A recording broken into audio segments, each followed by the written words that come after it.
Future ready? Are you, our children? Stay tuned.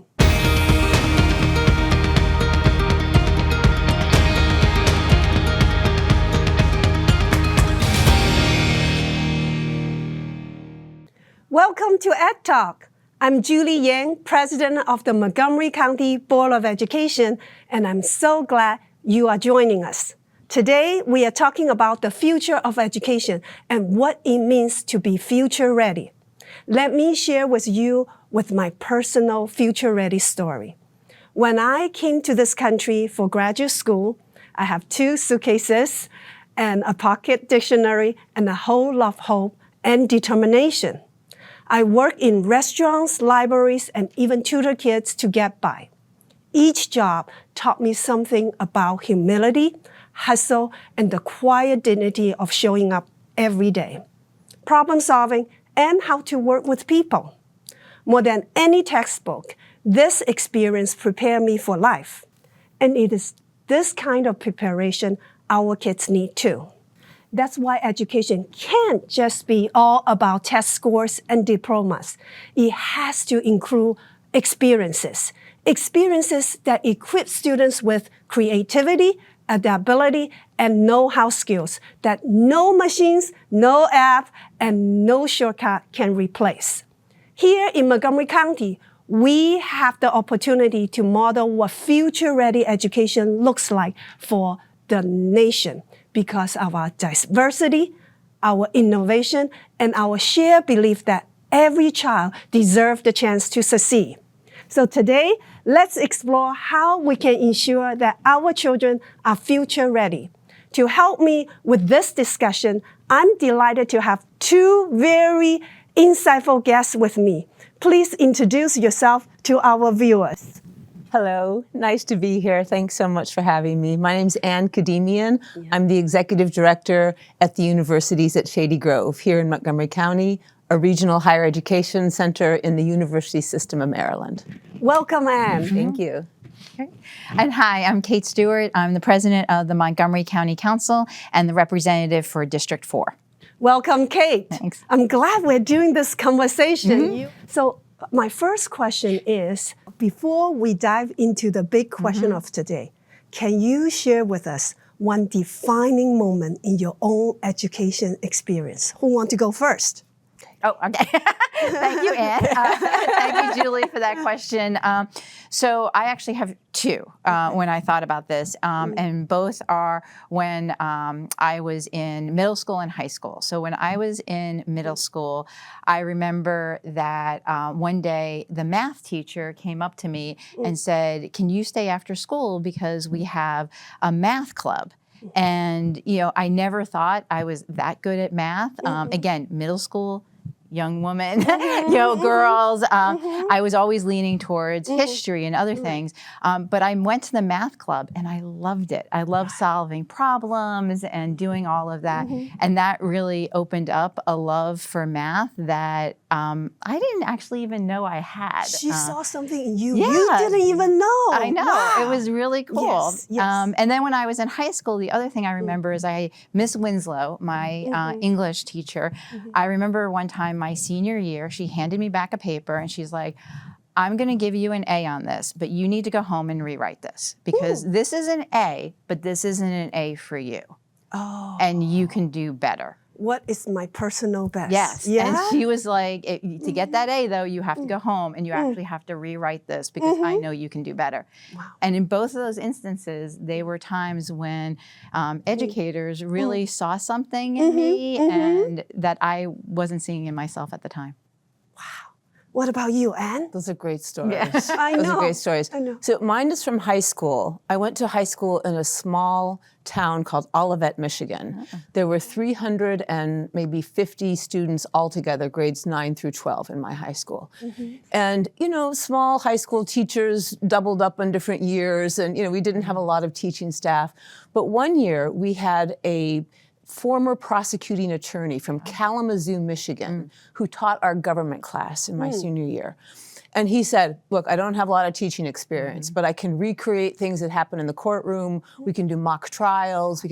So the entire year was, let's pretend we're the Congress. Let's pretend we're in court. And it just was so eye-opening for me because we were practicing democracy.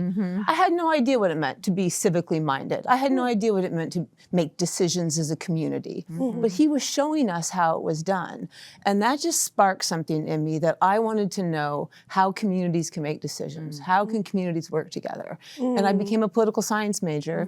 Right. And always have studied culture and collective decision-making and inclusive management. And I really take it back to that experience. It was hands-on, it was out of the box, it was experiential, it was with an expert who knew it. So that's my defining moment. That teacher put a spark, right, in you. And I also have a defining moment, and that was earlier. It was in elementary school. So I didn't start elementary school until the age of 7. And the first day of school, I couldn't count to 20. So I was assigned to the slow class. And at that time in China, that means you finish the best trajectory is finish 9 years of compulsory education and to join the workforce. So, but when I was in 2nd grade, I have a teacher. She instituted mandatory before school and after school study hall. Okay, as an 8-year-old, I remember there were days I didn't like her that much because I have to really work. But at the same time, I also felt that my success was very important to her. Okay, so because of her, at the end of that year, 10 of us moved out of that class. Because she believed in me, not who I was at that moment, but who I would become later on. So because of her belief, I went on to graduate school. Because of her belief in me, I'm here today. So these are, we all speak out teachers that, that believe in us, saw something in us. And also, there's a saying that children cannot be what they cannot see. So you talk about the experiential learning. Right. That is really so very true. Absolutely. So now, we are here to talk about future ready. So when this question was mentioned to you, what future ready education look like, what come to mind? Kate, want to try it? Sure. So in thinking about that question, I can't help but think about where we are right now in our world, right? You think about the future, but you need to think about where are we in the present right now. And I think, Anne, your experience and what you shared with us as your personal story is a lot of what I've been reflecting on, is how do we talk to young people and our students about what it means to be in a community, to be civically engaged, and to not only talk about it, but to show them what that means. Because I think if we're looking at the future, we need to make sure our young people have critical thinking skills. They're good at questioning, asking the right questions, not just taking things at face value. And they need to apply all those skills to what it means to be in community, to live in communities, to build strong systems that set everyone up for success. So be civic-minded, creative, ask hard questions, and we have to show them. What about you, Anne? Yeah, I'm going to build on this great answer, right? We held an event at the universities at Shady Grove on Friday night. It was for our Jumpstart Your Engineering Career Summer Bridge program. So it's a 5-week program that's offered by our Cyber Physical Systems Engineering program, this great team from College Park. And the students in that 5-week program were from 14 to 25, right?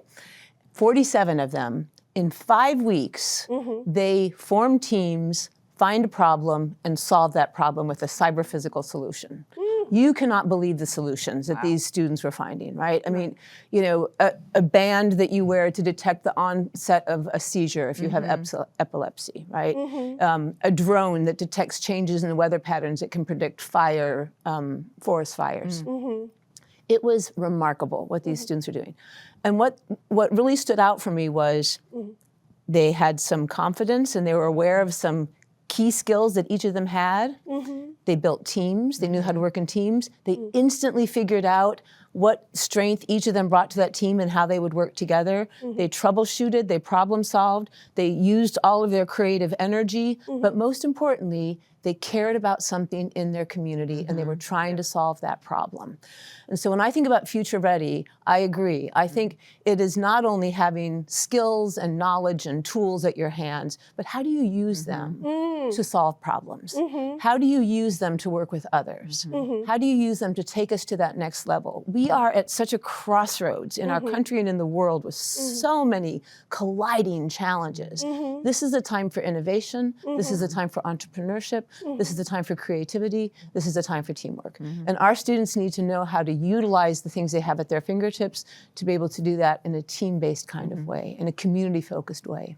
Right. So we have covered a lot. Let's talk about each little things a little bit more. Let's say, because we talk about creativity, asking questions, working with others, innovation. So first of all, let's talk about, you both mentioned of taking actions. As identify an issue and a problem, and then ask what I can do and how I can solve it. You're talking about action. So in our education, what do you think are the key things that we can actually motivate people to take action? So I think it goes back to, as Anne said, looking at their own communities and their own lives, and what are some of the barriers or obstacles and problems that they're seeing need to be addressed. Because I think when we have that personal connection, that adds to our motivation. It adds to beyond the classroom, in the classroom with others, and beyond the classroom. And I think, Julie, you know, as you mentioned earlier, here in Montgomery County, we have the opportunity to really lead the nation because of our diversity and because of the families that we have in our school system, to look at all the different types of issues that we can address and bring people together. And with team building, the terrific thing about that is that when you build teams that are also diverse and people from different lived experiences, they learn how to work together, and they also learn from each other and get to see the world in a different way. Yes. Speaking about students in the community, one of our high school, Queen's Orchard High School, really took this student experiential learning into high gear in the past few years. 1 year, their student internship, grow from 18 students to 182 students. So they are really in the community in all different sectors of our economy to learn how to be with people, how to solve problems, and how to use the skills they learn in schools, at work, or maybe to say, oh, maybe this is something I would like to do for the future, or maybe this is not something I like to do for the future. Okay, speaking about creativity, you mentioned creativity, problem solving, and in higher education, what are some trends you see right now? What do you see in your students, and how we can foster creativity and problem solving? Yeah, a lot of it is how we're approaching learning in the classroom, right? And I think so much of it is also incorporating career readiness in the classroom. So a lot of the things that we call soft skills, or that we call some of these are career ready skills, right? You have to be a great communicator. You have to know how to be part of a team. You have to know how to lead a team. You have to be culturally competent. You have to be able to work with everybody, right?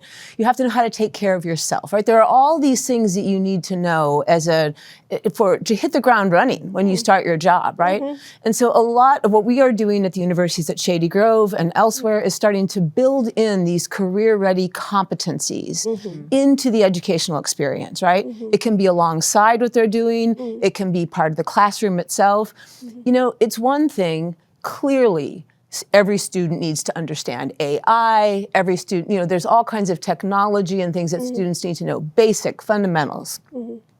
but it's how they use those, right? I think we have to get to being able to make sure students have those, they have them at their fingertips, they can access them, they can learn them, but how to use them. How to use them in a problem-solving way, in a critical thinking kind of way.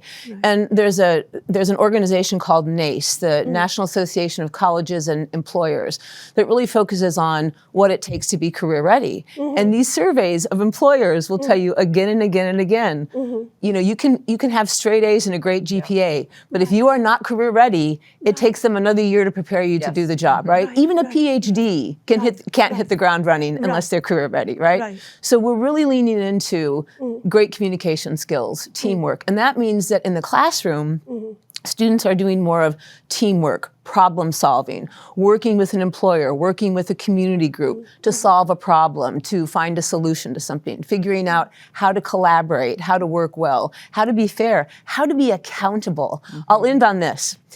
I was walking through the hall yesterday and ran into one of our students who's a communication student and chatting with him about the projects he's been working on, kind of recording these videos for this program. And I said, well, what do you like about working on a team? He said, it makes me accountable. He says, I'm accountable to my team, and therefore I'm accountable to myself. And so there's something about teamwork that also drives accountability, which is essential in our world today, essential for having a great career, and essential for just being a great human being as well. Yeah, and I think teamwork goes to, and as you were giving that example, you know, one of the things that we know, particularly young people right now, are struggling with their mental health and wellness. And because we're becoming more and more dependent on devices, AI, having teamwork as part of our curriculum, as part of their experience is so important because that gives them that human connection. And not only holds them accountable, which is a very good thing, but it also helps teach them those social skills and helps ground people in their interactions that they have with other people, rather than just always being on a device. Right. So we are actually talking about the humanity of being together. And one of the things I notice is AI can teach you a lot of things, but it doesn't show you at the moment in the cafeteria how to comfort a child, how to comfort a friend, right, who's experiencing something difficult. Besides soft skills, what are some other things we need to work on, teach our students? So I'll take a crack at it.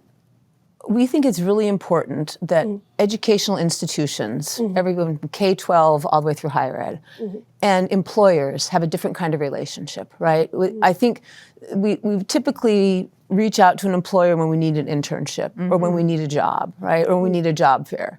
But what if we reimagine that relationship here in Montgomery County? What if employers were much more deeply involved? And we have employers involved in the Summer Rise program and, you know, all kinds of internships and things. What if we were more systematic and thoughtful about it so that employers start to see their shared responsibility in all this in terms of showing students possibilities, avenues to the future, what it means to be in healthcare, what it means to be in the life sciences, giving them some of those experiences. So to your question, Julie, I think it's exposing students early on to what a career looks like, what what kind of problems can they solve, what kinds of issues can they engage, what excites them, what motivates them as well. And I think that takes a partnership with employers in order to do that. So at Shady Grove, we're really working on building a very different kind of partnership with employers. So not only can they be mentors and provide internships and scholarship support, but they're also helping us think about the curriculum, and they're helping us think about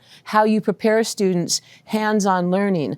I talked to a student the other day who is from our translational life program, and she was saying how great that program was, how much she learned, but it wasn't until she was in the lab of an employer applying the skill that she could see how it was activated and what it looked like. So I think there has to be career readiness, also has to be that experience of being hands-on, of seeing the possibilities, of engaging with employers early on, and really a very different kind of partnership that I think we could build here in Montgomery County. I've never talked to an employer here in Montgomery County who's not excited about the future of our children. Employers are excited.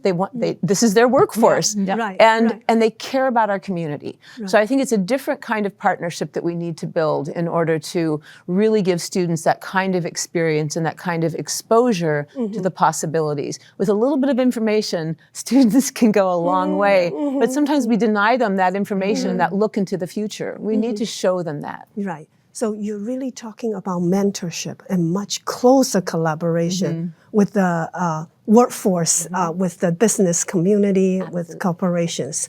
I want to talk a little bit about access, equity and access. When we talk about these kind of opportunities, how are we as a county to make it available, not just to a few, but to all in the community?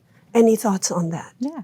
So I think that's part of, some of the work that the schools is doing right now as, you're looking at some of the magnet programs and where they're offered. I think that is having had two children go through Montgomery County Public Schools and be able to be part of some of the magnet programs has been terrific for my children.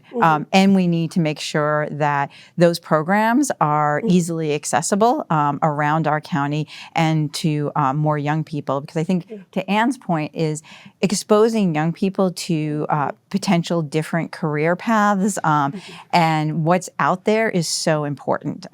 Julie, before you were talking about what education used to be like when we were in school. I mean, I remember you memorize things. You memorize the times tables. You memorize the capitals. You did all those things.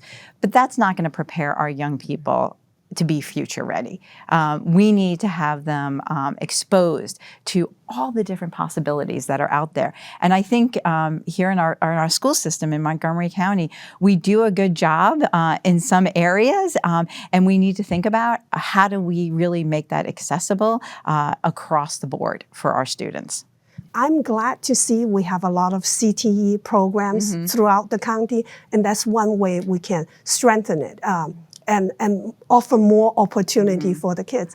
I went to visit our medical profession programs. Yes, that's an awesome program. I know. Looking at them, trying to practice, the IVs and all that. Yeah, and all that's that incredible. Great things. And we have local hospitals here. Yep. Yeah. They would love to have all these students to work for them. So this is one way that we are providing opportunity for students. Well, and with Montgomery College too, you look at if a student is interested in that line of work, a medical technician, certified nurse, then there is a pathway from MCPS to Montgomery College to our local hospitals. And making sure our students are aware of that, if that's their interest, and exposing them to that is so important. Yeah, absolutely. I think we have to think more holistically about all of the resources that are here. When we think as individual institutions, we create barriers for students. And a big part of the challenges to access are these barriers that we don't intentionally create, but they're there, lots of institutional barriers. And then we invest a lot of money in trying to help students over the barriers instead of just removing the barriers in the first place. I just want to bring up one thing, because I think this goes to the heart of equity.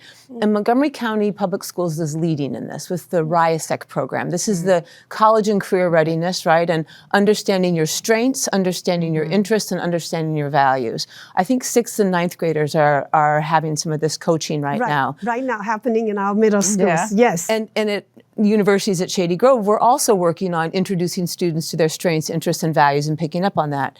When you see the impact that this conversation and this awareness has on every student to understand what are you good at? What are you strong at? What are your strengths? What's your superpower, right? What motivates you? What excites you? And what guides you, right? Those conversations are so eye-opening and empowering for students. And I think we have to be embracing of that kind of self-awareness as a big part of equity and access as well. Yes, I have been visiting our schools. We have a great partnership with WordSource Montgomery. And it's amazing to see sixth graders say, my superpower is, it's really wonderful. Now let's talk about future ready in terms Montgomery County and our connection with the world. We are uniquely situated here, right outside of the nation's capital. And we are a life science hub. And so in your view, how can we be more connected through our education with the rest of the world and prepare our community for the future of the world? You take it? Yeah. You can go first. Okay. So you're right. We are a very international community, you know, and we have industries that serve the world as well. And I think the more engagement our students have with the employers, with this broader community, you know, if you're interested in becoming an elected official, if you're interested in serving in government, you should be, you know, engaged and working in the offices. And you have internships all the time in your office as well, right? I think it's a matter of showing students the connection to these businesses, to government. I mean, we are the seat of incredible governance here, right? So I think this is something that maybe we take for granted here in Montgomery County because we have great government. But, you know, exposing students to the civic life, to the international connections we have, to the businesses that have all kinds of international connections, to how a life sciences business here is creating vaccines that save lives in India or save lives other places in the world, right? I think it's that kind of deeper connection with employers, deeper connection with our government. That should just be built into the DNA of every student's learning experience, every student's learning experience, not just those who can do an internship in the summer, but throughout the school year, throughout their time, so that it's not a barrier. You can do this in the summer if you don't have to work, right? But if you have to work, if you have to take care of family members, if you've got siblings you're looking after, and you can't do that, it needs to be built into your educational experience and journey. And I think that opens up students' eyes not only to the work world, but also to the world, and how all of these amazing companies and government here in Montgomery County are serving and connecting to the world. We have private industry that are doing amazing work in the sciences and technology areas. And again, it's about, I think, exposing young people and seeing how technology can be applied to solving those problems we were talking about before. And, you know, I think the partnerships that we have here in Montgomery County are so great. I'll just give one example of United Therapeutics in downtown Silver Spring that does, you know, life-saving work, looking at, one of the things they look at are lung transplants and how do you, you know, make more lungs available for transplant. And the technology that they've created there is so unique and groundbreaking. And they have, you know, they're very open to having students come and see the work that they're doing. And so to think about, you know, what is the problem that is facing us? What is the issue? And then how do we apply technology to address that, I think is very important. I also think, you know, we were talking before about AI and different tools, and I'm fascinated to see how particularly the group of elementary school children right now and middle school, how they're going to apply technology. My daughter this summer is working at a summer camp, and she had 7 and 8 year olds, and they were talking about AI, and one of the 7-year-olds would be like, oh, well, AI's been around forever. It's been around for what, at least 50 years. And I was like, well, no, ChatGPT is not actually. We've all just started, and we're still all learning. But it's fascinating to me to think about, you know, the group of young people right now in elementary school and middle school that have these tools available to them and what they're going to be able to do with them. And how do we nurture that and make sure that we have these critical thinking skills, the questioning, so you're not just typing something into ChatGPT or something else, getting the answer without actually questioning and thinking critically about the information you get. Since you mentioned that a few of the things the school system is currently doing, and we are developing an AI regulation because we want to lead, not just about academic honesty, it's actually more about how do we harness the power of AI to enhance our learning and teaching. Exactly. And so I think in our area, there are a lot of experts. So we should engage them all in this conversation. And also, here is things to come. In this fall, we have 7 middle schools going to have an AI enrichment program that is in collaboration with University of Maryland. They not only learn about AI skills, these students, they are going to infuse with art design, creativity of self-expression when they design something. And also, we are trying to work out an element of social emotional learning.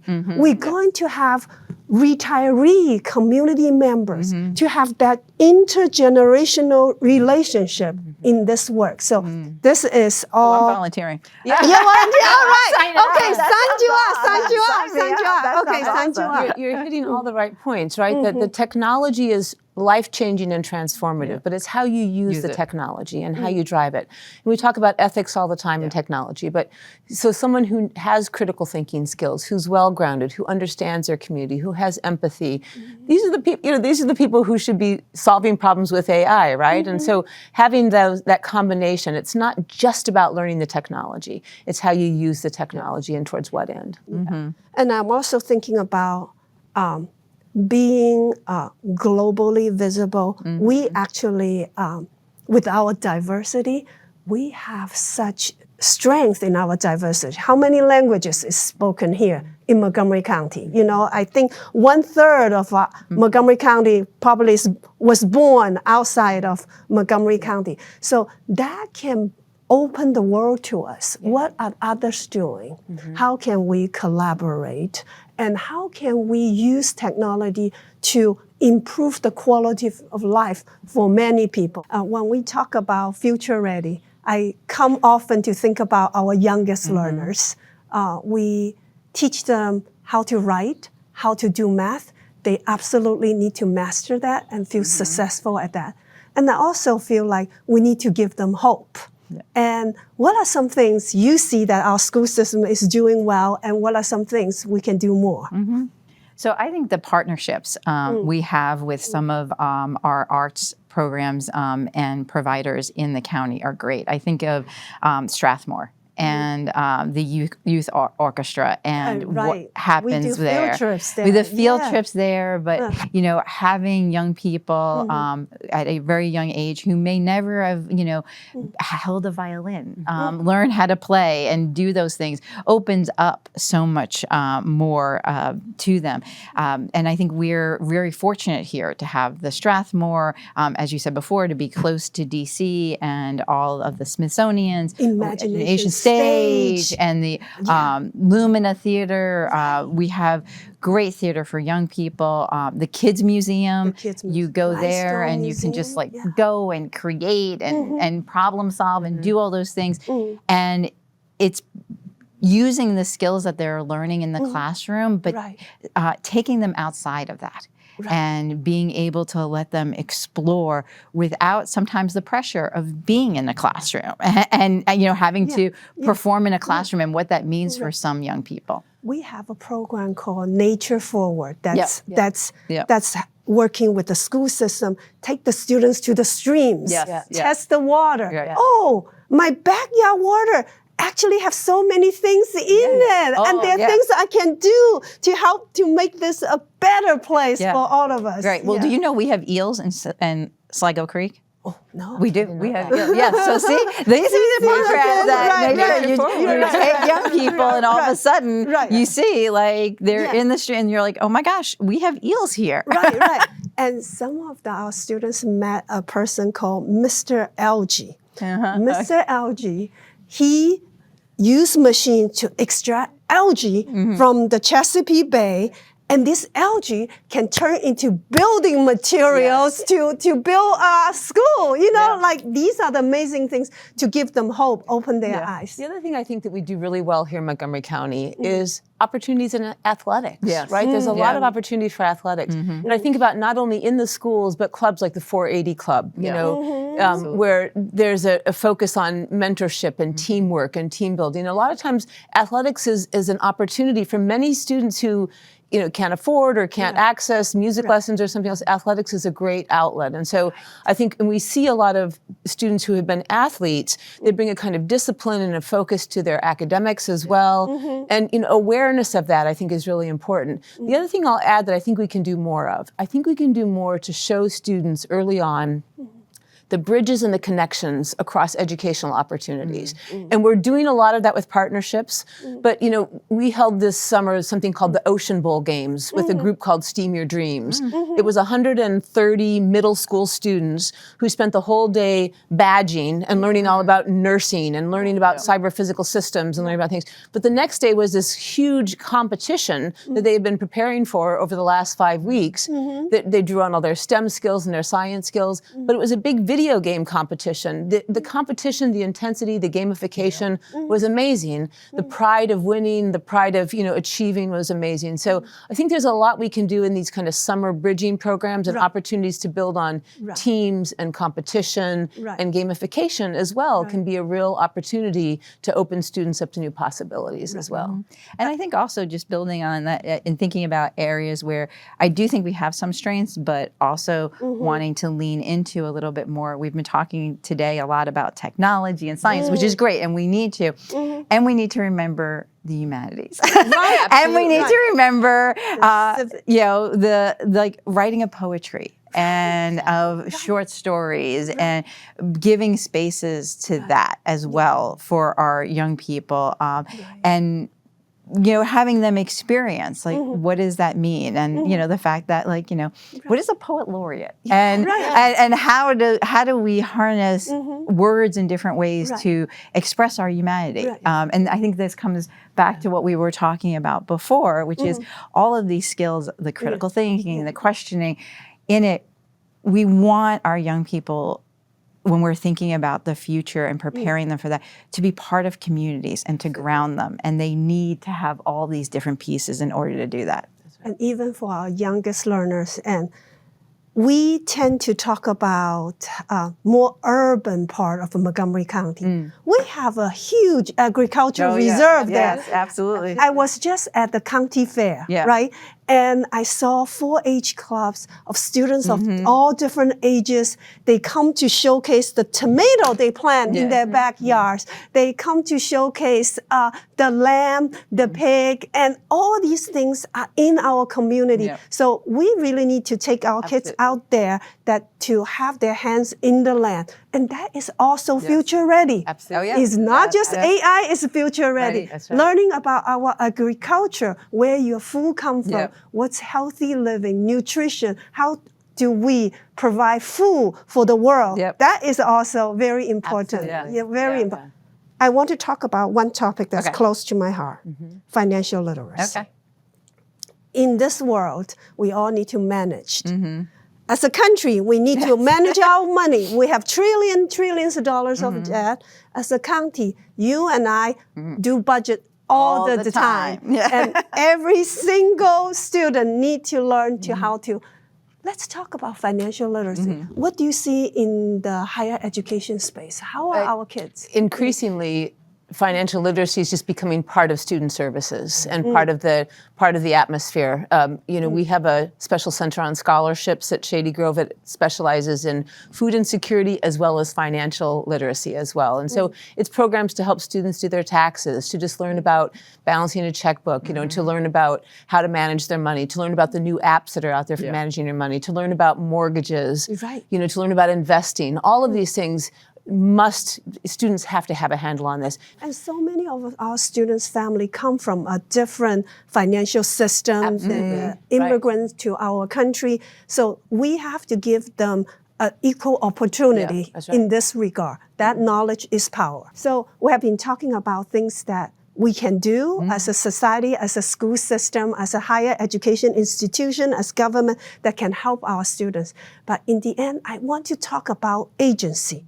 How to instill this, how to help our students develop a vision for themselves and let them be excited to be on this journey to pursue a brighter future for each of them themselves.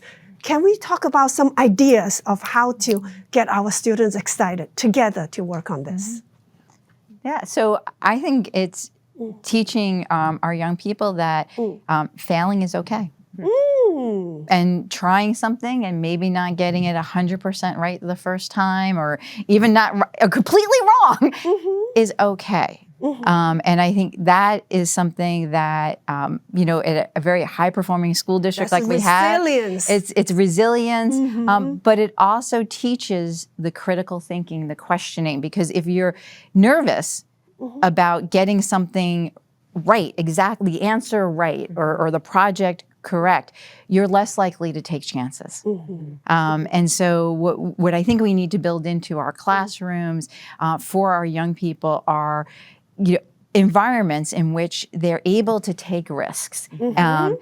And if it doesn't always work out, that's okay. That's okay. Yeah.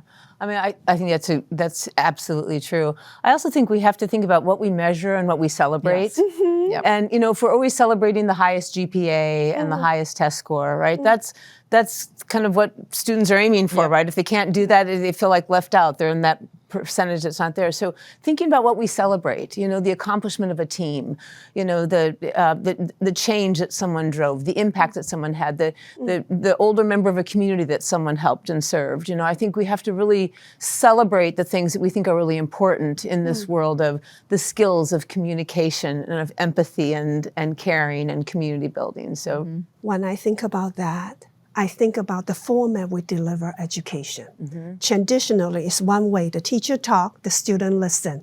Then you write it on the paper, okay? Or you type it into the computer. I think if we have more discussion, more conversation, then it's a collaborative work. Then it creates a community of learners. It's a safe space to express all different ideas.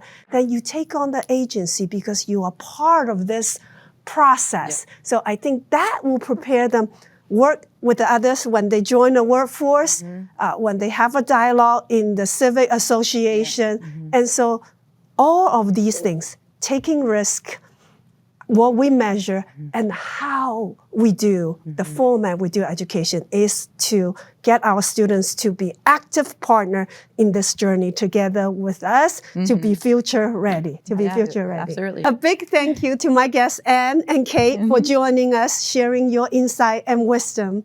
And thank you to all of the audience for tuning in. Today's conversation reminds us that education is more than meeting the academic standards, but preparing students for life.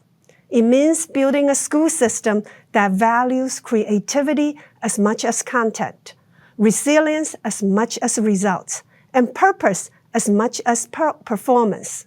The future belongs to our children. The question is, are we ready to give them the education they need to shape it? And that's the work ahead. It's a challenge worth taking on together. This is Julie Yang, and see you next time on EdTalk. All right, we did